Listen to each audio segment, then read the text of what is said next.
Screen addiction, cyber bullying, online ಶೋಷಣೆ ಮತ್ತು ಮಕ್ಕಳ ಖಿನ್ನತೆಯ ಪ್ರಕರಣಗಳು ಹೆಚ್ಚುತ್ತಿರುವ ಹಿನ್ನೆಲೆಯಲ್ಲಿ ಹಲವು ದೇಶಗಳ ಸರ್ಕಾರಗಳು ಮಕ್ಕಳಿಗೆ, ಅದರಲ್ಲೂ ವಿಶೇಷವಾಗಿ 16 ವಯಸ್ಸಿನ ಒಳಗಿನ ಮಕ್ಕಳಿಗೆ ಸಾಮಾಜಿಕ ಜಾಲತಾಣಗಳನ್ನು ನಿಷೇಧಿಸ್ತಾ ಇವೆ. ಈ ಪಟ್ಟಿಗೆ ಇದೀಗ ಹೊಸ ದೇಶ ಸೇರ್ಪಡೆ ಆಗಿದೆ. ಅದುವೇ ಬ್ರಿಟನ್. ಹೌದು, ಇಂದಿನ ಡಿಜಿಟಲ್ ಯುಗದಲ್ಲಿ ಸ್ಮಾರ್ಟ್ಫೋನ್ ಮತ್ತು ಸಾಮಾಜಿಕ ಜಾಲತಾಣಗಳು ಬದುಕಿನ ಅವಿಭಾಜ್ಯ ಅಂಗವಾಗಿವೆ. ಆದರೆ ಇವುಗಳ ಅತಿಯಾದ ಬಳಕೆ ಮಕ್ಕಳ ಮಾನಸಿಕ ಮತ್ತು ದೈಹಿಕ ಆರೋಗ್ಯದ ಮೇಲೆ ಗಂಭೀರ ಪರಿಣಾಮ ಬೀರುತ್ತಿದೆ. ಹಾಗಾಗಿ ವಿಶ್ವದಾದ್ಯಂತ ಹಲವು ದೇಶಗಳು ಈ ಕುರಿತು ಕಠಿಣ ಹೆಜ್ಜೆಯನ್ನು ಇಡ್ತಾ ಇವೆ. ಇತ್ತೀಚೆಗೆ ಬ್ರಿಟನ್ ಸರ್ಕಾರ 16 ವರ್ಷದೊಳಗಿನ ಮಕ್ಕಳಿಗೆ ಸಾಮಾಜಿಕ ಜಾಲತಾಣಗಳನ್ನು ಸಂಪೂರ್ಣವಾಗಿ ನಿಷೇಧಿಸುವುದಾಗಿ ಘೋಷಿಸಿದೆ.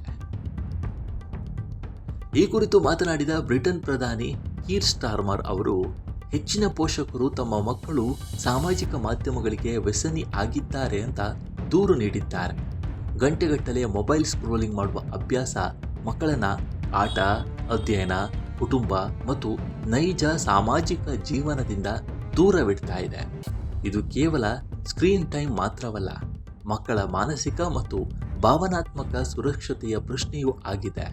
ಹಾಗಾಗಿ ಈ ಮಹತ್ವದ ನಿರ್ಧಾರ ಕೈಗೊಂಡಿದ್ದೇವೆ ಅಂತ ಹೇಳಿದ್ದಾರೆ.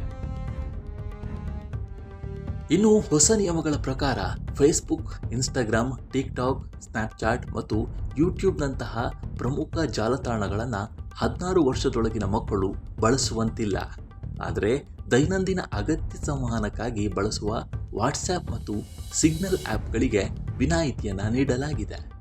ಈ ಕಠಿಣ ನಿಯಮಗಳು 2027ರ ವೇಳೆಗೆ ಪೂರ್ಣ ಪ್ರಮಾಣದಲ್ಲಿ ಜಾರಿಗೆ ಬರಲಿದ್ದು, ದೈತ್ಯ ಟೆಕ್ ಕಂಪನಿಗಳು ಕಡ್ಡಾಯವಾಗಿ ವಯಸ್ಸನ್ನು ಪರಿಶೀಲಿಸುವ ತಂತ್ರಜ್ಞಾನವನ್ನು ಅಳವಡಿಸಿಕೊಳ್ಳಬೇಕಾಗುತ್ತೆ ಅಂತ ಸೂಚನೆ ನೀಡಲಾಗಿದೆ.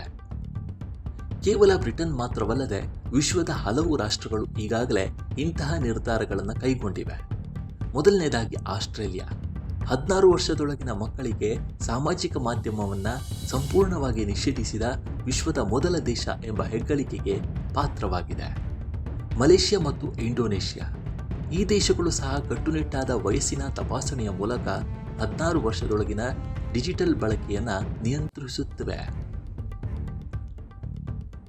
ಯುರೋಪಿಯನ್ ಒಕ್ಕೂಟ, ಫ್ರಾನ್ಸ್ ಮತ್ತು ಡೆನ್ಮಾರ್ಕ್ ದೇಶಗಳು 15 ವರ್ಷದೊಳಗಿನ ಮಕ್ಕಳಿಗೆ ನಿಷೇಧ ಹೇರಲು ಕಾನೂನು ರೂಪಿಸ್ತಾ ಇದ್ರೆ, ಸ್ಪೇನ್ ಮತ್ತು ಗ್ರೀಸ್ ದೇಶಗಳು ಶೀಘ್ರದಲ್ಲೇ ಈ ಹಾದಿ ಹಿಡಿಯುವುದಾಗಿ ಘೋಷಿಸಿವೆ. ಇನ್ನು ಜಪಾನ್, ಇತ್ತೀಚೆಗೆ ಸರ್ಕಾರಿ ಸಮಿತಿಯು ಸಾಮಾಜಿಕ ಜಾಲತಾಣದ ಕಂಪನಿಗಳಿಗೆ ಕಠಿಣ ವಯಸ್ಸಿನ ಪರಿಶೀಲನಾ ನಿಯಮಗಳನ್ನು ಮತ್ತು ಮಕ್ಕಳ ಮೇಲೆ ಪರಿಣಾಮ ಬೀರುವ ಕೆಲವು ವೈಶಿಷ್ಟ್ಯಗಳನ್ನು ನಿಷೇಧಿಸಲು ಶಿಫಾರಸು ಮಾಡಿದೆ.